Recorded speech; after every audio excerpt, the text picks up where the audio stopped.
Marc. Est-ce que... Non, parle pas tout de suite, j'ai pas fini. Est-ce que... Le minuteur est pas en route. Et j'ai pas posé ma question.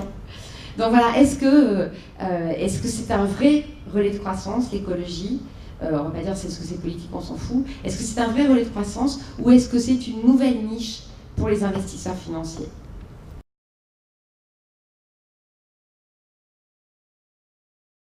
Quatre minutes. 4 minutes, 4 points, propose un cadrage et je réponds tout de suite à ta question, cher Nathalie. Oui, c'est un vrai relais. Alors, premier point, le premier âge de l'écologie qui commence dans les années 70 se termine. Fini donc les sensibilités des écologies politiques, sentimentales, romantiques, voire religieuses. Fini également un mouvement qui est finalement assez sympathique, parfois quand même exaspérant, car il était infiltré de passions tristes, d'un besoin infini de consolation, donnant naissance à la repentance et à la contrition. Un mouvement qui était formé de composantes incohérentes entre elles, avec une traduction politique incertaine et flottante, mais qui a quand même donné des résultats considérables au niveau mondial, avec le sommet de la Terre à Rio, avec le protocole de Kyoto, les normes REACH pour l'industrie chimique. Mais je pense que, c'est mon hypothèse, déjà... Non, je me suis plantée. 3 minutes alors. Cet âge est donc fini et après les écologistes politiques arrivent les entreprises. Certains, comme Anthony Giddens, mais il n'est pas le seul, disent l'âge de raison commence, c'est-à-dire un âge marqué par la cohérence cette fois-ci et l'action. Évidemment, certains vont le regretter. Ça, c'était mon premier point, l'entrée en matière. Deuxième point, les entreprises étaient quand même déjà arrivées au tournant du siècle. Par exemple, au sommet de Johannesburg, où a été débattue la notion de développement durable devant l'opinion publique mondiale. Mais à cette époque-là, c'était pour les entreprises le temps de la peur et du mimétisme. La peur parce que certaines entreprises, certains secteurs étaient confrontés à des menaces nouvelles, essentiellement des distorsions de concurrence qui les menaçaient de disparition. Et donc, c'était l'époque où on qualifiait assez facilement les écologistes de Khmer vert. Le mimétisme, parce que pour se protéger d'un prédateur, en l'occurrence donc une opinion publique écologiste, il fallait présenter un profil vert. C'était mon deuxième point.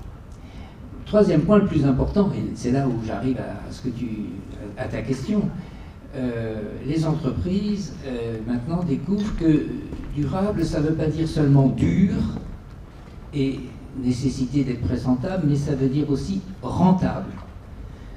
Durable, c'est du rentable pour la plupart d'entre elles. Alors, le cœur théorique de la question, c'est que l'économie se nourrit de rareté et plus généralement de contraintes. Dans le modèle mathématique de la concurrence, le prix, c'est la variable associée à la contrainte, c'est la variable duale associée à la contrainte. Plus il y a de contraintes, plus il y a de prix, et donc plus il y a de profit. Je veux dire par là que des secteurs comme l'automobile, l'énergie, l'industrie chimique, le bâtiment, voient leurs prix soutenus, leur prix et leur profit soutenus par ces nouvelles contraintes. Et entre parenthèses, les industries qui ne sont pas des industries industrialisantes, comme disait Pérou, mais plutôt des industries évanouissantes, qui n'ont pas la chance d'avoir de nouvelles contraintes, sont menacées donc par l'évanouissement et par la gratuité. Certains secteurs la subissent aujourd'hui. Voilà donc mon premier point. Mais corrélativement à ce noyau théorique, que les entreprises ont maintenant bien assimilé, il y a deux facteurs de rentabilité. Le premier facteur, c'est d'immenses marchés nouveaux, notamment à cause des pays émergents qui sont priés de devenir verts rapidement. Et puis les entreprises qui traditionnellement travaillaient dans l'environnement comme Veolia voient leurs débouchés se renforcer. Premier effet de marché. Et un deuxième effet très important, c'est que pour saisir ces marchés, pour affronter ces nouvelles contraintes, il faut se replier sur la recherche et le développement qui est le cœur de la compétition mondiale, qui est le seul espoir pour arriver à résister à des pays qui ont des facteurs qui ont déjà... Là, c'est vraiment déjà, mais tu peux terminer ta phrase parce que c'est vraiment intéressant. Je voudrais terminer un mot sur le quatrième point que je n'ai pas eu le temps d'évoquer.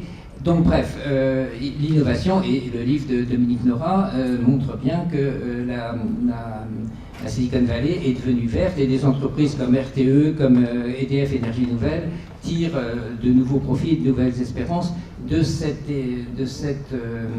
nécessité de l'innovation. Mon quatrième point en une phrase, c'est que la grande question, c'est que le vert n'est pas le même pour tout le monde. En 3 mots, pour les Européens, le vert c'est une question d'air. Pour les Chinois, c'est une question de terre et d'eau. Les engrais bio, par exemple, les mines, les métaux rares. Pour les Européens, pour les Japonais et les Américains, c'est plutôt l'innovation. Donc les vrais débouchés du vert, ce sera vers le Pacifique, mais aussi vers l'Amérique latine et l'Afrique. Et puis peut-être que les vrais métiers du verre sont locaux, enfin en tout cas la vraie compréhension du verre est en fait beaucoup plus locale qu'on imagine.